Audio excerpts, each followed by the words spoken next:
Hola, vamos a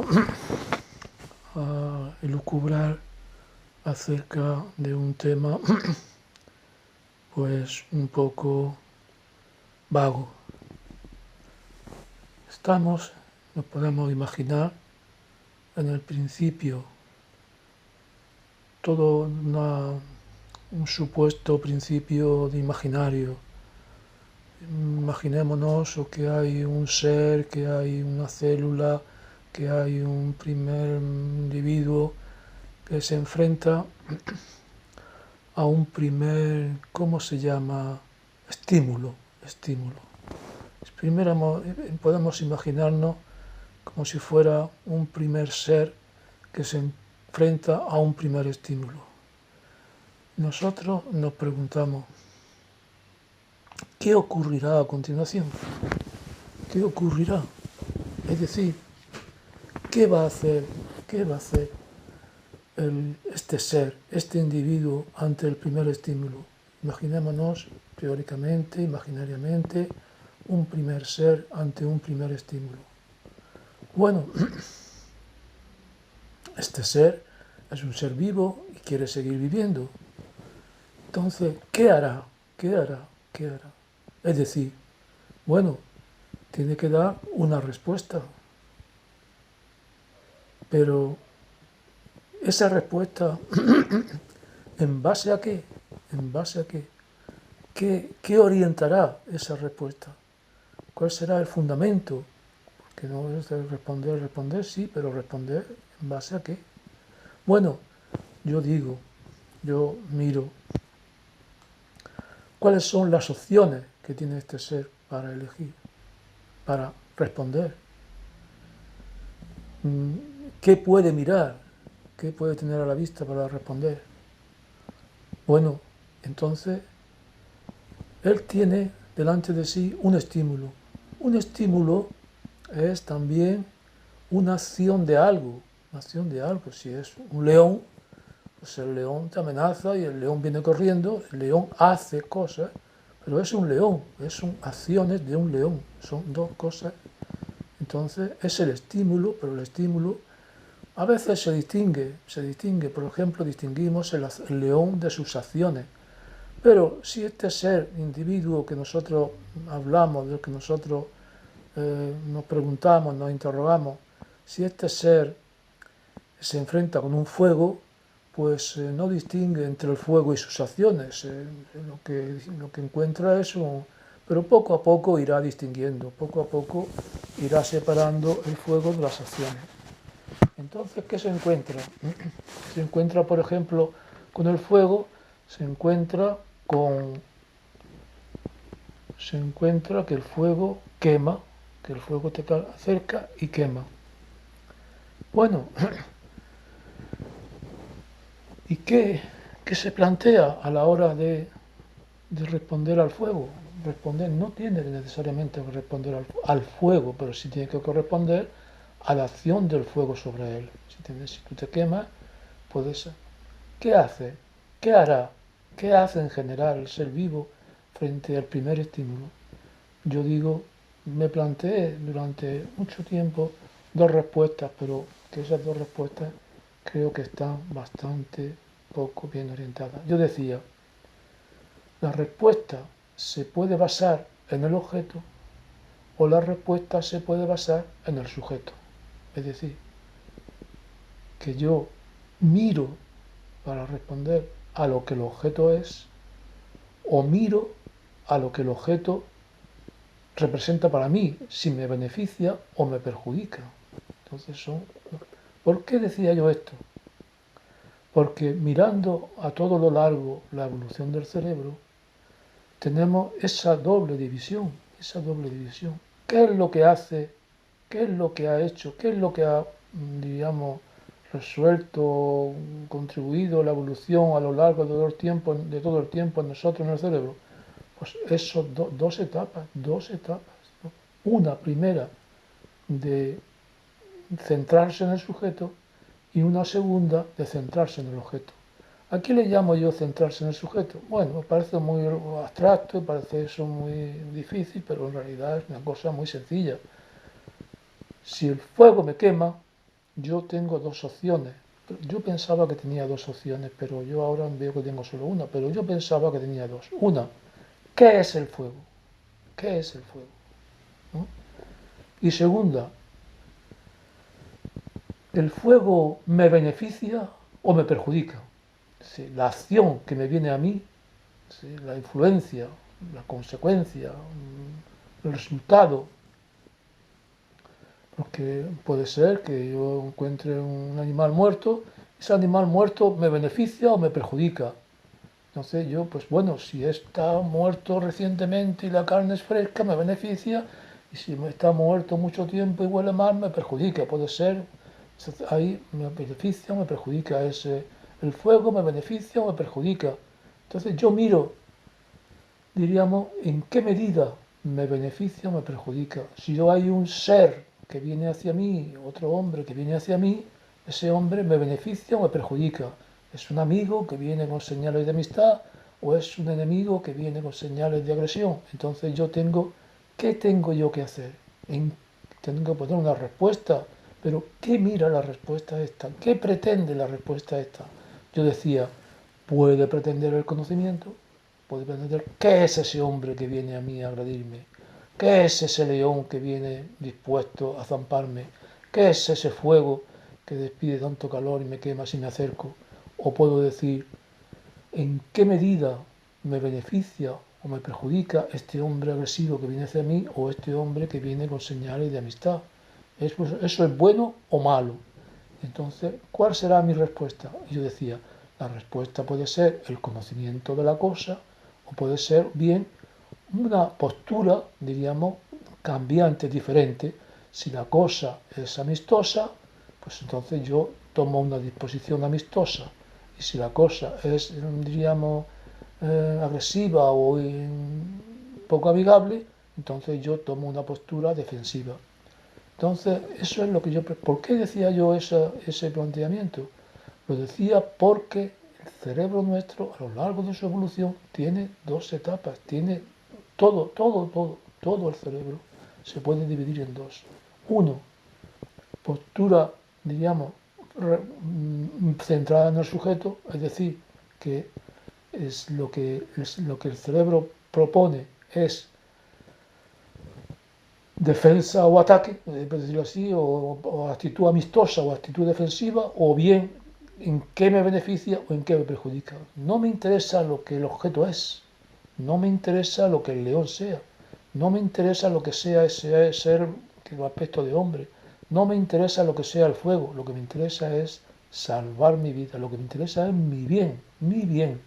Entonces, si eso me perjudica o eso me beneficia, pero cuando yo digo si eso me beneficia, no me preocupo por lo que la cosa es, no me preocupo por lo que la cosa es, me preocupo solamente en qué medida me perjudica o me beneficia. Pero podía yo, según hace tiempo decía, podía interesarme por la segunda opción, que es no en qué medida me beneficia o me perjudica el objeto que tengo delante, o la persona o el animal que tengo delante, y que es una amenaza o es un aspecto benefactor, me beneficia o me perjudica, sino que puedo preguntarme en qué es eso. Esa es la segunda etapa del cerebro. En toda la evolución del cerebro se divide en dos etapas. Una, si es bueno o malo lo que tengo delante de mí. Todo el cerebro es la reacción a esa reacción, a esa postura, ponerse en esa postura.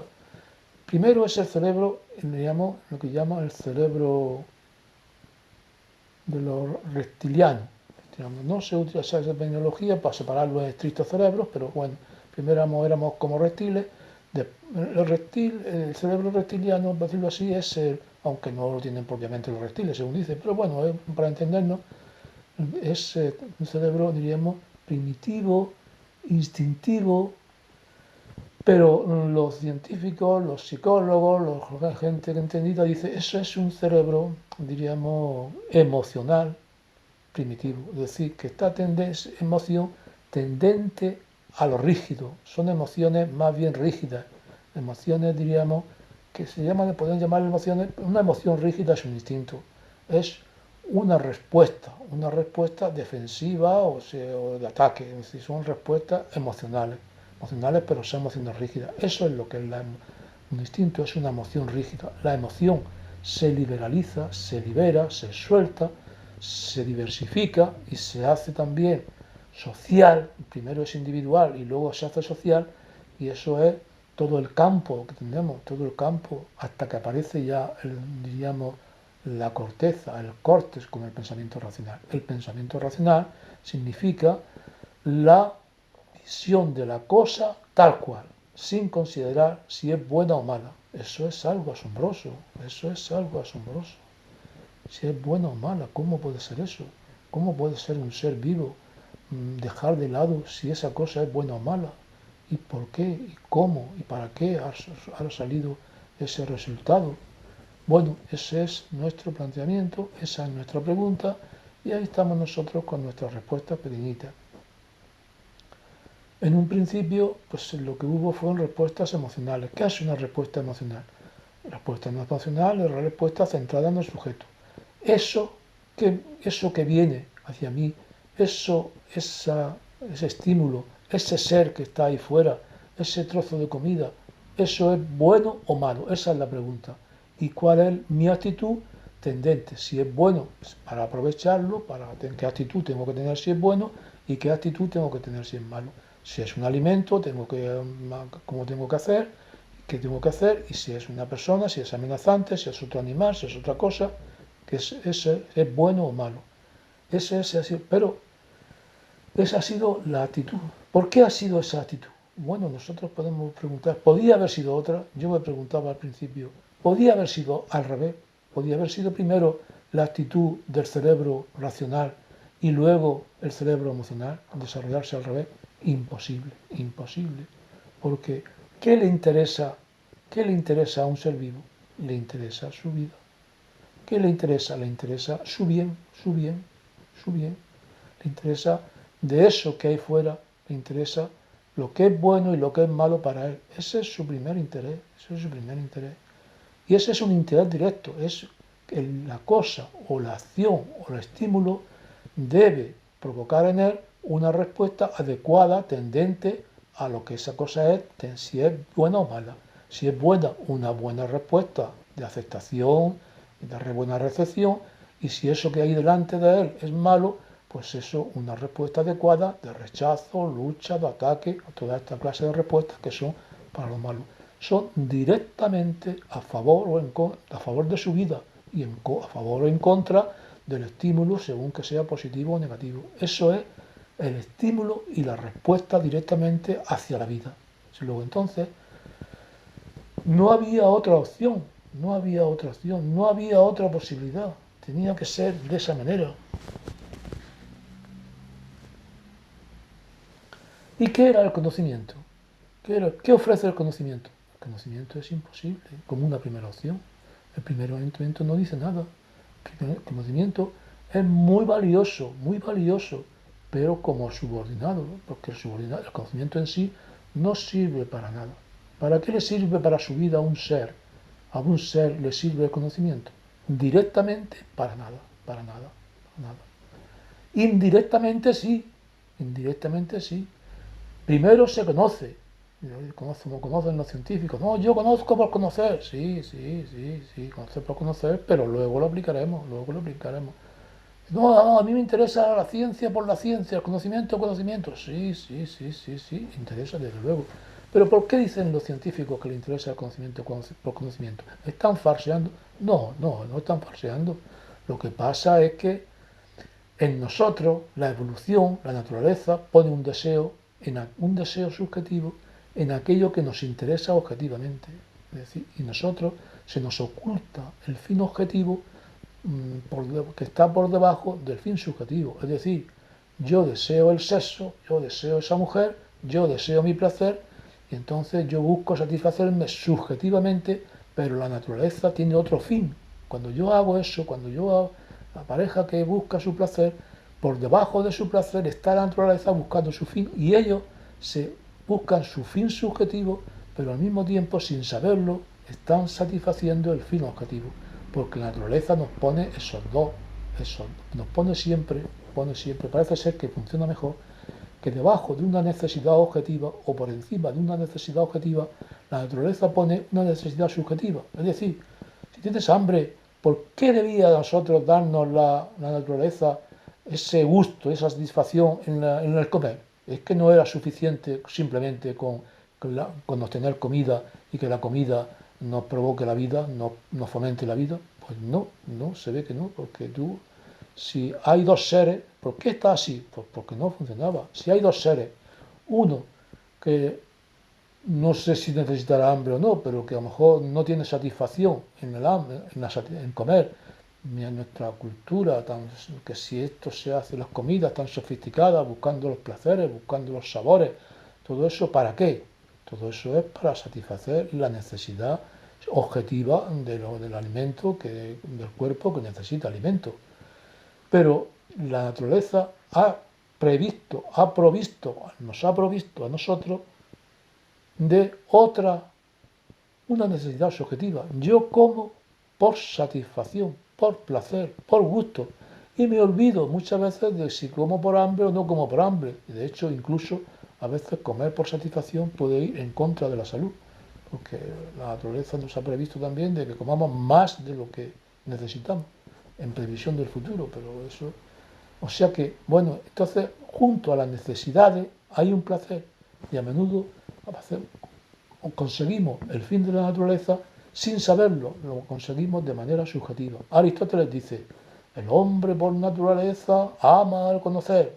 Bueno, sí, por naturaleza ama al conocer, sí, pero ¿por qué? ¿Por qué? ¿Eso qué es? ¿Un lujo que tiene ahí, que ha salido ahí? ¿Un grano que le ha salido?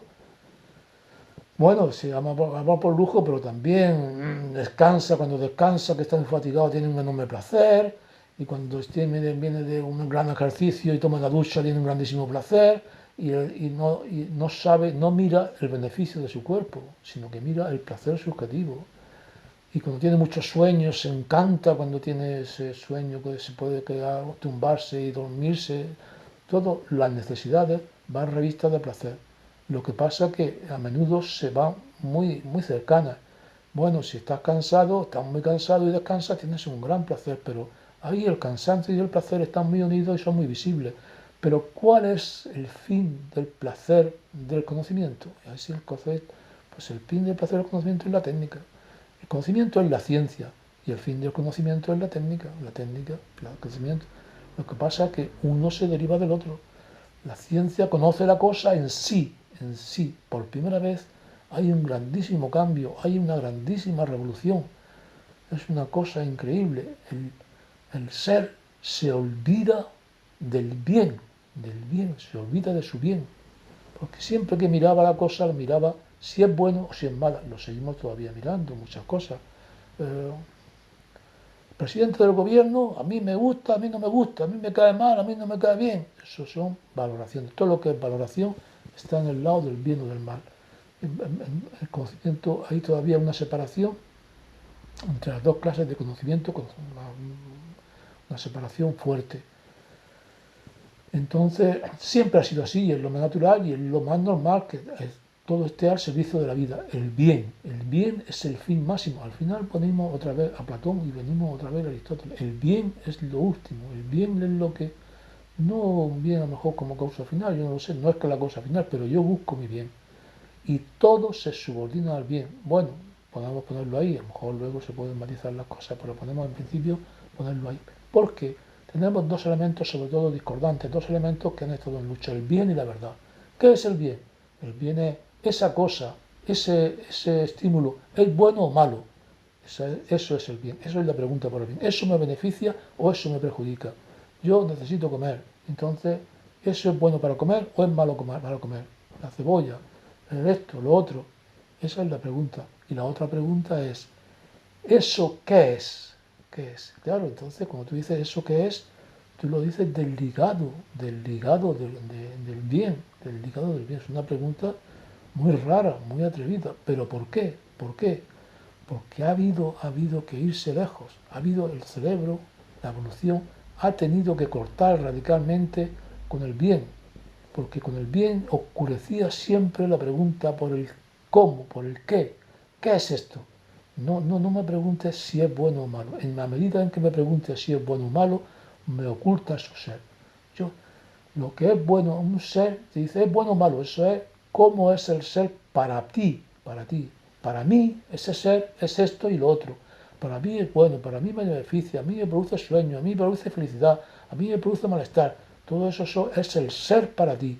Pero en la medida en que orientas, en que enfocas el ser para ti, te olvidas y te cierras al ser en sí. ¿Qué es el ser en sí?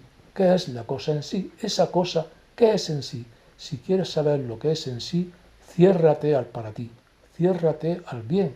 Entonces, eso es lo que hace, parece una cosa muy rara, pero eso es lo que hace la ciencia, eso es lo que hace la ciencia. Al científico no le pregunte si el átomo es bueno o malo. Dice, tú estás loco, tú no sabes lo que dices, el átomo no es ni bueno ni malo.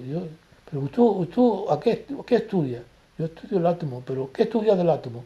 Si el átomo nos puede beneficiar o nos puede perjudicar, no. El físico teórico o el físico experimental, la ciencia estudia el átomo, estudia el ser en sí del átomo, no estudia el ser para otro, no estudia el ser para el hombre. Luego, pero ese conocimiento ¿para qué sirve? Ah, eso es otra cosa, eso es otra cosa. Ese sirve, ¿para qué sirva? Ya no lo sabemos, de momento no lo sabemos. Yo estudio el ser, por eso el conocimiento teórico es un conocimiento, o el conocimiento científico, o la verdad, es un conocimiento inútil en sí mismo, directamente no es aplicable. Pero entonces esa, ese conocimiento se hace para la técnica, para aplicarlo después, aunque en un principio se haga porque los científicos digan, no, yo conozco por conocer, de acuerdo, pero ese conocimiento en sí mismo, porque bueno, ya tenemos el impulso al conocimiento, pero el fin del conocimiento, el fin de la ciencia es la técnica. La ciencia tiene como fin la técnica, o lo que es lo mismo, el fin de la verdad es el bien. Entonces nos encontramos al final con esa ecuación sorprendente, que volvemos otra vez a los tiempos antiguos, que el bien está por encima y la verdad está por debajo. La verdad no sirve para nada por sí sola. ¿Para qué sirve? Lo único que sirve es el bien, es decir, considerar las cosas desde el punto de vista bueno o malo y mi respuesta. ¿Cuál es la respuesta al aspecto de bueno o malo una cosa? Es la emoción. La emoción es la que responde, porque la emoción ya es la respuesta memorizada, es decir, la respuesta con la tradición. No es una respuesta inmediata. Tú a lo desconocido no puedes responder. A lo desconocido no puedes responder, no sabes. Si el fuego, solamente cuando el fuego te quema puedes responder, pero si el fuego es completamente desconocido, no sabes, no puedes responder. ¿Qué es eso? Dicen los reportajes que los antiguos hombres, los hombres primitivos, cuando vieron el fuego primera vez, creyeron que era un animal que se movía, que tenía esa forma tan rara. Hay animales tan raros. Entonces, lo único vital, lo único al servicio de la vida es la emoción. La emoción. Dice que la emoción ya es una respuesta conocida, ya es una respuesta con memoria. La emoción siempre es una respuesta anticipada. Yo veo el león y yo tengo una emoción, pero esa emoción se basa en mi conocimiento previo del león. De acuerdo, pero sigue siendo todas nuestras emociones, todas nuestras respuestas son respuestas basadas en la memoria, basadas en la experiencia. Solamente hay una pequeña cantidad que son, digamos, de cosas nuevas que porque todo no es una repetición, sino que al mismo tiempo que vamos admitiendo las respuestas, vamos repitiendo las respuestas antiguas conocidas frente a lo nuevo, que tampoco es un asunto siempre de absoluta conocimiento. Yo tengo un león que se presenta, pero entonces yo le presento mi respuesta emocional, que es la respuesta vital, que es la respuesta adecuada a la vida, no el conocimiento. ¿De qué me serviría a mí el conocimiento cuando el león me viene a atacar? ¿De qué me serviría a mí el conocimiento cuando tengo hambre? Lo que pasa es que todas esas cosas no son claras. No son claras. Y entonces, por ejemplo, hay una combinación, luego se combinan los dos, ¿no? Pero eso ya es cuando ya estamos nosotros ahora, diríamos, porque yo veo, por ejemplo, una, una situación, imagínese una situación de hambre. Y uno dice, yo soy ciego por satisfacción del hambre, solamente si es bueno o malo. No, ya no. Esa respuesta después se va a ver que era insuficiente. Primero, que para conseguir algo hay que conocer el orden de las cosas, el funcionamiento de las cosas. Eso no es, eso también es eficaz. Yo puedo protegerme del fuego, pero si yo conozco el ser del fuego, llamamos por decirlo así, de manera así retórica y grandilocuente, pues no hay otro conocimiento que no sea el conocimiento científico. Hay también conocimiento simbólico y tal, ¿no? Y que también es importante, pero el conocimiento práctico es el conocimiento científico. ¿Qué es el fuego? Y a partir del fuego yo puedo tener muchas otras opciones. Cuando yo me enfrento al fuego, después yo me puedo enfrentar al fuego con mi conocimiento emocional o con mi memoria emocional y también con mi conocimiento teórico. Es decir, el fuego es esto, el fuego llega hasta aquí, tiene esas posibilidades. Todo eso no es completamente nuevo, Eso también lo hace el león. Decimos, el león no tiene conocimiento racional y entonces solamente es conocimiento emocional. Él se basa solamente en que son respuestas más o menos, diríamos, a los estímulos, respuestas buenas o malas a los estímulos. Pero bueno, nosotros vemos el león y vemos que hay un largo camino, que todo no es emoción ciega como respuesta. El león sabe a qué distancia, primero se acerca cautelosamente, sabe que no puede empezar a correr desde allá a lo lejos, porque si empieza a correr a lo lejos, la gacela lo ve, la gacela sale corriendo con mucha anticipación y él nunca la va a pillar. Él tiene que acercarse y sabe ya por experiencia, sabe cuál es la potencia de la gacela, conoce la gacela, no es todo emoción, no es todo decir, bueno, aquí guardo en la memoria mi respuesta y bueno, no se puede, no hay una respuesta pura emocional, que eso es donde por eso decíamos que al principio que ninguna de las dos respuestas, el sujeto y el objeto, nos satisface. Vemos que la respuesta emocional, es decir, en qué medida la gacela es buena para mí o mala, eso no puede ser solamente, eso es bueno, entonces yo tengo que cazarla y matarla, sí, pero eso no se resuelve así, simplemente con el deseo, simplemente con la emoción, hace falta conocimiento, y ese conocimiento, eso es razón, eso es que la opción que decíamos nosotros de entre el conocimiento y entre el sujeto y el objeto es falso. Primero, la opción primera por el objeto es imposible. Segundo, la opción pura por el sujeto también es imposible. Yo no puedo decir, bueno, a mí lo que me interesa es solamente en qué medida eso me beneficia. No, pero bueno, es que para saber en qué medida beneficia, tienes también que conocer el objeto, pero no se conoce de manera plena y no se fija la atención en él porque todo el conocimiento está orientado al bien. Entonces, pero el león sabe mucho ya de la gacela.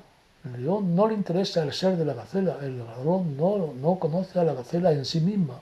El león lo único que quiere es comerse la gacela, cazar la gacela. Pero para cazar la gacela, amigo mío, tienes que conocer mucho de la gacela. El león sabe hasta qué punto tiene que acercarse y se va acercando cautelosamente. Necesita una velocidad, un espacio mínimo, una distancia mínima. A partir de esa distancia mínima, cuando él arranque, teniendo la sorpresa, entonces puede ser que alcance a la gacela, porque la gacela es más rápida que él y si le concede una distancia mayor que la distancia mínima, nunca la alcanzará. Entonces tiene que acercarse cautelosamente. Ya conoce. Eso es conocer. La experiencia basada, pues conocer también la gacela, conocer la capacidad que tiene la gacela, la velocidad de reacción. Sabe que tiene que ponerse en contra del viento, para que el viento le dé a la gacela y luego le dé a él, y no viceversa, para que de esa manera la gacela no le huela. Sabe cuál es la capacidad. Sabe cuáles las capacidades de los adultos, sabe cuál es la capacidad de los jóvenes. Es decir, que la emoción, decir, bueno, yo respondo a esa cosa solamente en lo que me interesa si es bueno o malo. Sí, pero es que es inevitable. No puede evitar conocer, porque en la medida en que no conozca nada, incluso no sabes tampoco, no sabes, algo te perjudica, pero es algo, es una acción, diríamos, ese estímulo es un estímulo de algo. El león viene bramando y viene con los dientes. Toda esa imagen es amenazadora. Tú tienes que defenderte, pero defenderte de una acción, de una acción. Entonces, no es simplemente tomar posturas, sí, tomar posturas, pero en base a algo, en base a algo que hace el león. Y él hace algo y tú haces algo y ese algo es productivo o no es productivo y entonces tú cambias o no cambias, provocas un cambio en tu comportamiento y observas cuánto ese cambio, si ha sido productivo o no ha sido productivo y tú vas cambiando tu estrategia de defensa o de ataque al mismo tiempo que vas conociendo el ser del objeto. Bueno, eso está así un poco difuso, pero eso sirve como, diríamos, como anticipación para cómo surge después el cerebro solo, el cerebro centrado en el objeto. Entonces, en un principio está, diríamos, el cerebro centrado en la respuesta, centrado en el bien, pero llega un momento en que ya ese centrarse en el bien está, diríamos, bastante saturado, ya se ha conseguido prácticamente lo que se podía conseguir, ya no se puede conseguir más. Entonces, la respuesta emocional es una respuesta instantánea, es una respuesta para solucionar la situación presente, pero hace falta también ver la situación futura, hace falta saber el orden de las cosas hacia el futuro y eso no lo provee, diríamos, en la emoción. Entonces, hacía falta conocer el objeto en sí mismo, el orden de las cosas en sí mismo, pero para ese planteamiento hacía falta desconectarse del bien. Y entonces se produjo ese corte radical que es, diríamos, la parte última, que es el conocimiento puro, pero el conocimiento puro que está al mismo tiempo que está, nosotros lo entendemos así, al servicio de la emoción. No puede ser de otra manera. Está al servicio del bien y la emoción es lo que está al servicio del bien. De todas maneras, luego también nos encontramos cómo se relaciona el uno con el otro. Por eso ya no sabemos si entrar en él. ¿Cómo se relacionan? Se relacionan de manera alternativa, es decir, que el uno se opone al otro, cuando el uno está no puede estar al otro, o se pueden estar de manera simultánea, y cuando están de manera alternativa, ¿cómo son esas maneras alternativas? Puede estar uno en un largo periodo y luego otro largo periodo, o son simplemente, diríamos, alternativas con un ritmo rápido. Yo creo que son variables, se relacionan de manera variable y a veces incluso de manera casi coordinada. Por ejemplo, ¿qué es el hablar? Sirve de anticipación. ¿Qué es el hablar? El hablar es una reacción al estímulo exterior, al estímulo de la otra persona. Es un estímulo, es una reacción emocional, en el sentido en que es incontrolada, es una respuesta no pensada, pero que es peligrosa que sea no pensada. Entonces es una respuesta emocional controlada. Y ahí viene ya toda la variedad. Hay a veces que uno no controla lo que dice. Uno habla de más, habla lo que no debía haber hablado, dice lo que no debía haber dicho. Te has metido en un terreno que no debías meterte. ¿Por qué? Porque hay una continua relación entre el fondo y la forma. El fondo, ¿de dónde sale ese fondo? Ese fondo es emocional, es instintivo, es primitivo, no tiene consideración, pero ese no sale tal cual. Sale, yo tengo alguna influencia sobre él, pero y en la medida en que hable, en la medida en que yo estoy, en mi relación que tengo ahí se dibuja la línea, porque ahí va bien entre consciente e inconsciente, pero consciente es la razón, inconsciente es la emoción. Bueno, pero no hemos ya un ratico, lo dejamos aquí y luego seguimos otro día con temas parecidos.